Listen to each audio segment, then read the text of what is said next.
think so because something created the FBLR. Yes. It was the M23 rebels. Their incursion in Congo over the years have not been addressed. The Assistant Secretary of State, where we are there when these M23 rebels were ravaging the whole of Congo, DR Congo, they should have called them to order. If the DR Congo government now decided to set up their own militia to counter these other people, what is wrong there? What is wrong there? Is it not a mad dog that will chase a mad dog? We have been saying it here that look, there is no reason for the M23 rebels to be doing what they are doing, except they are working for Western powers, and their interests is being protected. So why should the DR Congo government keep quiet? I said it here on several occasions that look, if they fold their hand, those guys may overrun the whole of DR Congo. So if they are now saying these other people, if you address them in what one, that you should ask them to disarm them or what? Now you say that the FBLR, they should disarm.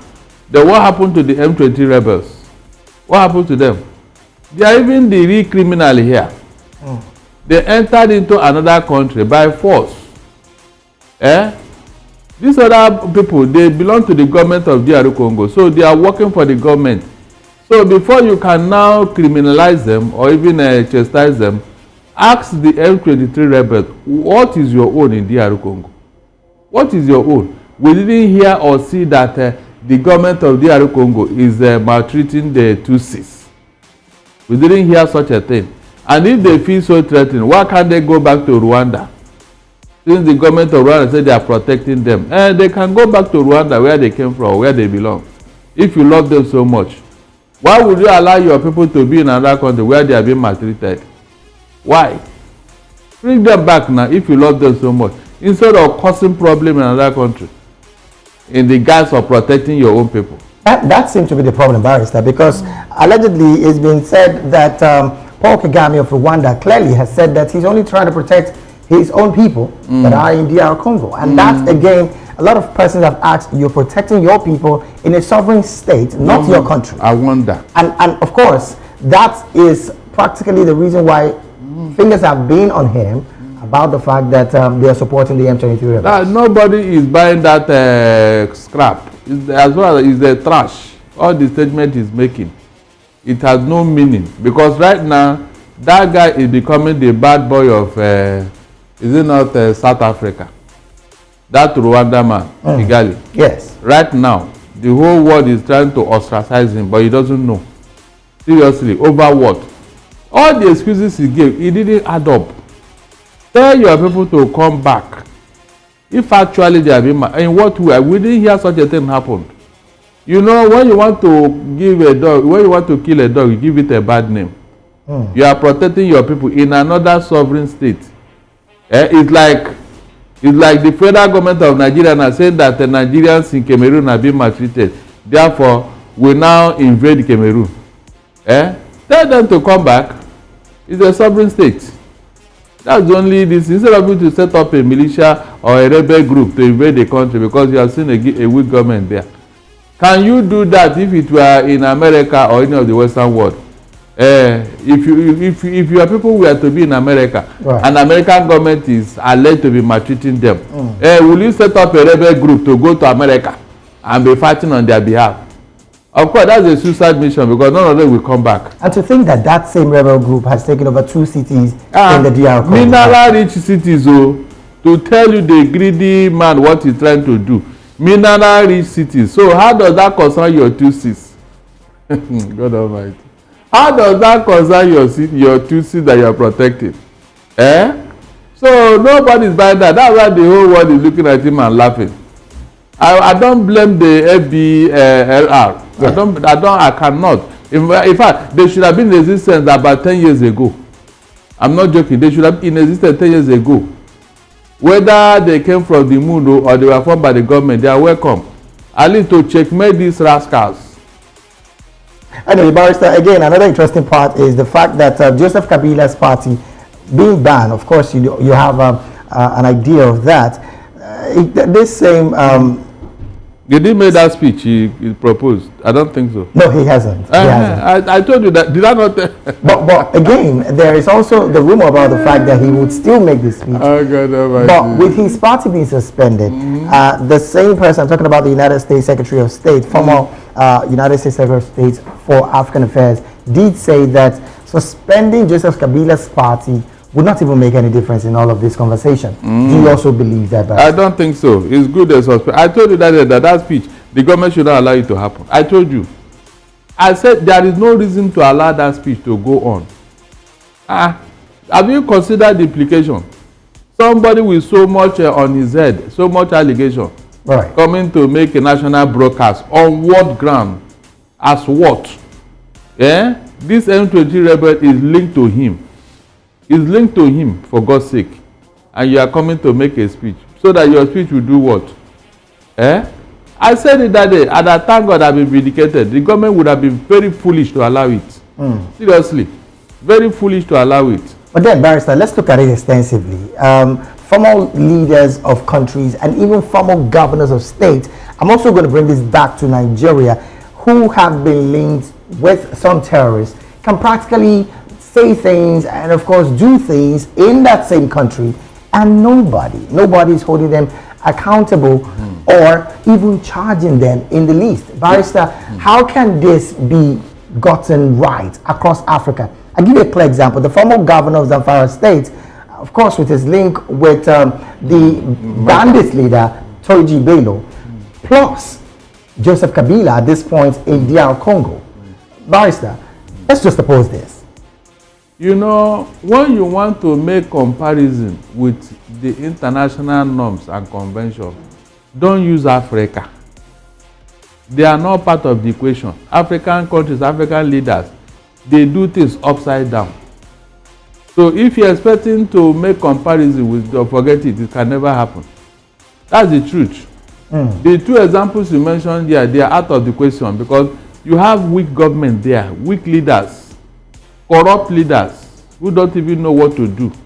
That is why those people can do and say whatever they like and get away with it. I mean, in Nigeria, for example, rebel groups are giving conditions, dictating terms. Is that what you call leadership? You have seen severally when terrorists will come out before the camera and tell the government what they want, and the government will do it. I'm not joking. On several, that's why this place has become a fertile ground for terrorists. I told you here that more terrorist groups are coming. Now, Barrister, I'm still going to stay with you with this particular statement. What does the law say when a government in power has failed to secure lives and properties of the people that he or she governs at the time? That government, if they have anything like shame in them, they should resign. That they have failed. They should leave office. It has happened severally in other countries that have respect for themselves. When they couldn't handle it, they resigned. The last two prime ministers of Britain, that lady, what's that her name? Theresa. She resigned. After her, one other lady who lasted for 47 days in office resigned because she said she could not cope. These are people that have integrity in them.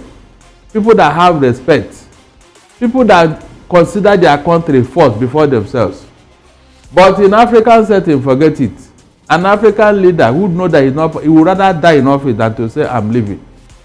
I'm not joking. He would rather die in office than say, I'm leaving. Because, I mean, they will tell you it is not African.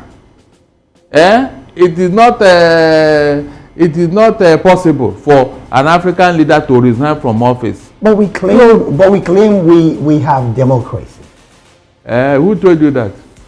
So because you do election, you think is it the election or selection that you do? So in Nigeria, for example, you are supposed to be the leader of Africa as the biggest black nation in the world. What example are you showing the world? What example are you showing Africa in your electoral system? Please tell me. This thing that they say by their mouth, please don't follow it. It doesn't add up. What they say is not what they do. What they say is not what is in the book. So when they are talking, take it with a pinch of salt. Don't listen to them. Nigeria example is staring everybody in the face. The whole world is looking and mocking at us. David, they are mocking at you. You think you have a content? So, Barrister, right now as it stands, the 3 tiers of government is not what we operate in. Is that what you're saying, right? I was thinking that, is it not your father that gave back to you? So you know already. I'm asking you, Barrister. I am telling you, yes, you are working with me now. Well, the government of Nigeria is now is a unicameral legislation or unicameral government. The one man is controlling the judiciary, the legislature, the executive, all the ministers, all the governors. Didn't you hear what Tunde Bakare said? That somebody should stop. It's only God who can be in control of everything under the sun. But one man wants to claim that position now. That was the same way Hitler started. David, that was how Hitler started. And people thought it was a joke until he devastated Poland. Leveled Poland. That was when the world woke up to this man's aggression. By that time, it was too late. By the time the body counts were done, 64 million human beings died to stop Hitler and his mad quest to rule the world. As it stands in Nigeria, Barrister, what's the potential risk of this unicameral system of government that you mentioned that Nigeria is currently practicing? We are descending into anarchy. It's a matter of time. You see this thing that we are talking as it's a matter of time. I'm only saying that so that people will know who and how the problem started, because at the end of the day, the same people come around and say, how did we get here? Who did this to us? What happened? Look at the democracy we had under PDP here for 16 years. Instead of these people to come and continue from there to deepen the democracy, to move us forward, they took us even beyond the 1960 when we had independence. We don't even know where we are now, whether you are practicing democracy, whether you are practicing dictatorship, whether it's a military regime, we don't know. Everything is just upside down. All in Nigeria, a reasonable man asking, where are we now? He will tell you he does not know. And that's a fact. What economic system are you practicing? Please, can you tell me? You don't know. But somebody just wake up and take a rational decision. The only thing that is uppermost in their mind now is to win election 2027. With the economy in tatters, they are more bothered about that is the election, how to win the whole state. And then you will be proud that did you win the state or you won the heart of the people? Which one is important to you? If you're a leader, it is the people that should be uppermost in your mind. But you are now using fear. So it's fear, intimidation, threat, or underhand dealing to win election, and after that you'll be clapping for yourself that yes, you have done it. Can you imagine? That is how little-minded these people are. Little-minded. There is nothing in them, nothing. If you are thinking that you have a leader who is a pure lie, thank God Tunde Bakare has spoken. And the National Assembly is trying to defend themselves. I was thinking when Tunde Bakare said what he said, the National Assembly would have come to tell us, look, we have done this, we have done that, we have done this, we have done that, to prove that we are our own man. But they are still not in. But they didn't reply him. They didn't say anything. And it's something that would have shown that yes, like this state of emergency now, if we had a National Assembly, they would have stopped it. He's acting to what that man did in South Korea. Just like that, you woke up and imposed martial law. The National Assembly in that place said, what? They arrested the man, their president. Now he's starting trial. But here, somebody they are clapping. Everybody's clapping for him, Pastor Tunde Bakare did say that something quite a number of Nigerians have been saying, including yourself, that the National Assembly is a rubber stamp assembly. Yes, he told that. That's what I'm telling you. That instead of them to say, no, we are not. We are not. Now you prove. You don't just say we are not by mouth. Say, yes, this is what we have done to prove that we are not a rubber stamp to the president. But they couldn't offer anything. And say, look, when he did this thing, look at what we did to oppose it. When he did this thing, look at what we did to oppose. These are policies that have brought Nigeria where it is today. And you, National Assembly, we were watching. You saw it. You are there. All you are doing is stand and your mandate will stand and your mandate will stand. Can you imagine grown men being manipulated by a single man, and you say we have a democracy? Where we copy this in David, is that how things are done? Even Donald Trump with all his power and brigadiers, and bravado and all that, the American system do not allow him. Even his own party member, they have been checkmating him. American pray with all the powers he has. And Barrister, where lies the place of the judiciary as well in all of this? Which judiciary? No, which judiciary? Do we have one? My dear, it's unfortunate too. Some of us now, when we want to talk about the judiciary, we are very cautious, because I don't know how to describe what the judiciary are doing recently. All this problem in Rivers today, who caused it? Who caused it? Is it not judiciary? I was going to ask you that. Yes. Because conflicting judgments have come from several angles. All because of what? They are being manipulated. Is there any other reason? Is there any other reason?